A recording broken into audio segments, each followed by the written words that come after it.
Hi friends! Welcome back to my YouTube channel. అందరికీ నమస్కారం. అందరూ బాగుండాలి. అందులో మనం ఉండాలి. నేను ఈ కొత్త వీడియోతో వస్తున్నాను. What is solar energy and solar power plant అంటే ఏమిటి?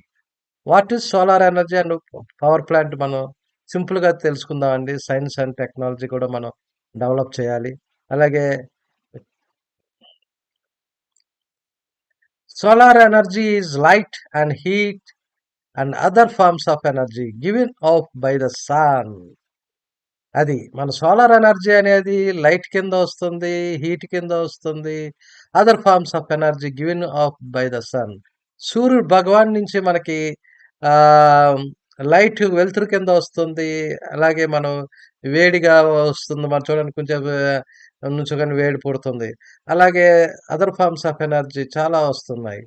అలాగే మనం చూడండి దాన్ని ఇప్పుడు సోలార్ ప్యానెల్స్ కనిపెట్టడం వలన మన సోలార్ పవర్ ప్లాంట్ సోలార్ మన సూర్యుని వేడి నుంచి మనం దాన్ని ఎలక్ట్రిసిటీ కింద మార్చుకుంటున్నాం. చూడండి ప్రతి ఇంటిలో ఇప్పుడు రూఫ్ మీద కూడా ఎలక్ట్రిసిటీ మన ఆ ఇంటికి కావాల్సిన ఎలక్ట్రిసిటీ మనం చేసుకోవచ్చు. మోటార్ నడవటానికి, వాటర్ పంప్ నడవటానికి, ఏసీలు నడవటానికి ఇప్పుడు టెక్నాలజీ బాగొచ్చింది. సోలార్ ఎనర్జీ చాలా ఈజీగా రెన్యూవల్ ఎనర్జీ అండి. అదెప్పుడు కావాల్సినది తరగదు, మెరగదు. ఎప్పుడు ఉంటుంది. తరగని శక్తి అది. తరగని శక్తి. ఈ solar energy can be collected and used to heat buildings and make electricity. చూడండి చెప్పాను గదా! సౌరశక్తి అంటారు. సౌరశక్తి అంటే ఆ భగవాన్ యొక్క శక్తి. నిమిషానికి, సెకండ్‌కి ఎంతో శక్తి మన భూమి మీద వస్తుంది. ఆ శక్తితో నిమిషానికి ఆ శక్తితో మన ప్రపంచం అంతా కావాల్సిన ఎలక్ట్రిసిటీ తయారు చేయొచ్చు. అంత సోలార్ ఎనర్జీ అంతా ఎంతో శక్తివంతంగా వస్తుంది మనకి. హీట్ బిల్డింగ్స్ చూడండి. హీట్ బిల్డింగ్స్ అంటే మన చలికాలంలో అటు హ్మ్, మంచు ప్రదేశాల్లో కానీ, హిమాచల్ ప్రదేశ్ కానీ, మన హీటర్స్ పెట్టుకుంటారు రూమ్‌లో. మనం ఇక్కడెక్కడ సౌత్ ఇండియాలో అయితే ఏసీలు అలా పెట్టుకుంటాం. అక్కడేమో ఏసీలు కరెంటుని ఎలక్ట్రిసిటీ ప్రొడ్యూస్ చేసి సూర్యుని యొక్క దీన్ని హీట్ ఎనర్జీలో మార్చుకుంటారు. అలాగే ఈ యొక్క సోలార్ ప్యానెల్స్ కనిపెట్టడం వలన చాలా టెక్నాలజీ మారిందండి. ఇంకా కొత్త కొత్త మార్పులొస్తున్నాయి. The photovoltaic cell was invented in 1954 by Bell Labs and researchers. సైంటిస్టులంతా కనిపెట్టారు. వర్కింగ్ ఆఫ్ సోలార్ 1954 నుంచి ఇప్పుడు డెవలప్ అవుతుంది. ఇప్పుడు ఎంత అయింది? అప్పుడే 50, 54, 70 ఇయర్స్ అయింది. అయినా మనం 70 ఇయర్స్‌లో ఇంకా ఎఫిషియన్సీ సోలార్ ప్యానెల్స్ ఎఫిషియన్సీ ఇంకా 20% ఉంది. ఇంకా డెవలప్ అవుతున్నాయి. కొత్త కొత్త టెక్నాలజీ వస్తున్నాయి. అన్ని బెండింగ్ అయ్యే సోలార్ ప్యానెల్స్ వస్తున్నాయి. అలాగే చూడండి మన సన్‌లైట్ నుంచి ఎంతో వర్కింగ్ ఆఫ్ సోలార్ ప్యానెల్స్ సింపుల్‌గా చెప్తున్నాను. సన్‌లైట్ వస్తుంది. ఆ సన్‌లైట్ నుంచి ఫోటాన్స్ అంటారు. ఫోటాన్స్ సోలార్ ప్యానెల్ మీద పడుతుంది. సోలార్ ప్యానెల్‌లో పీఎన్ జంక్షన్ ఉంటుంది. పీ టైప్ మెటీరియల్ ఉంటుంది. ఫోటాన్స్ ఉంటాయి. ఆ ఫోటాన్స్ అనేది ఆ సూర్యునిలో ఆ యొక్క లైట్ యొక్క శక్తి అది.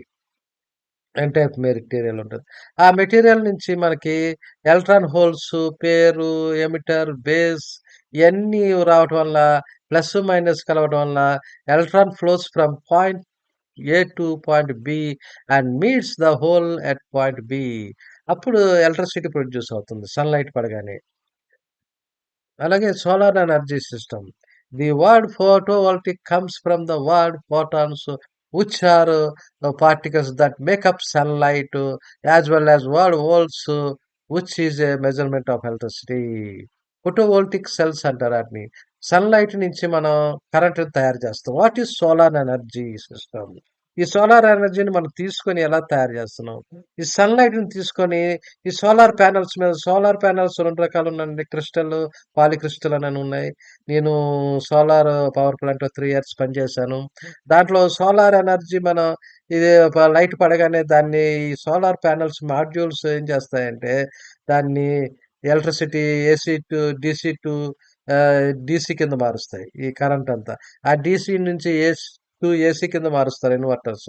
ఇన్వర్టర్స్ మార్చగానే దాన్ని మెయిన్ ఎలక్ట్రికల్ ప్యానెల్‌కొస్తాయి.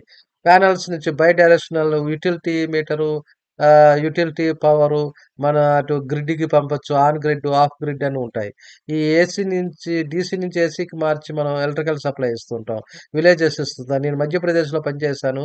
అక్కడ 100 మెగావాట్స్ పవర్ ప్లాంట్స్, ఈ ఎన్‌టీపీసీ మన గవర్నమెంట్ చాలా అభివృద్ధి చేస్తుంది రెన్యూవల్ ఎనర్జీని.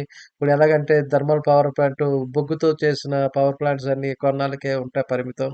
తర్వాత మనం తగ్గించేవాలి. మన కార్బన్ డయాక్సైడ్ ఇది చూడండి టెంపరేచర్ పెరిగిపోతుంది గదా! టెంపరేచర్ దానికోసం తగ్గించాలి. అలాగే చూడండి they have also been an important power source for space ships and satellites and calculator. ఈ సోలార్ శక్తి అనేది చాలా స్పేస్ షిప్స్ మనం చూడండి పైకి స్పేస్ షిప్స్ ఇప్పుడు మనం ఈ అమెరికా ప్రయోగిస్తున్న డిస్కవరీ ఫేస్ షిప్స్ అని ఆటికి కూడా సోలార్ ప్యానెల్స్ కావాలి. అలాగే మనం చూడండి మంగళయాన్ పంపించాం. అలాగే చంద్రయాన్ పంపించాం. ఆటన్నిటికి పవర్ ఎట్లా వస్తుంది? సోలార్ ప్యానెల్స్ ద్వారా వస్తుంది మాడ్యూల్స్.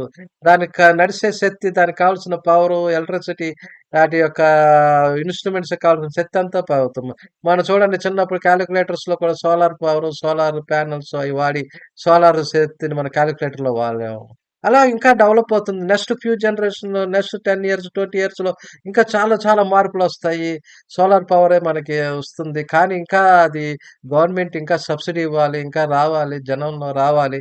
అప్పుడొస్తే ఇంకా దాని శక్తి వస్తుంది. మీకు ఈ వీడియో నచ్చే ఉంటుంది సోదరులారా. Please like and subscribe my video. Thank you friends. ఇప్పటిదాకా నేను 185 సబ్స్క్రైబర్స్‌ని సాధిచ్చాను. మీ ప్రేమ ఇంకా ముందుకెళ్తాను. నేనింకా డెవలప్ చేస్తాను వీడియోలో. Thank you friends. Thank you friends. Thank you. Thank you friends. మీ యొక్క శక్తి నాకు కావాలి. Thank you friends.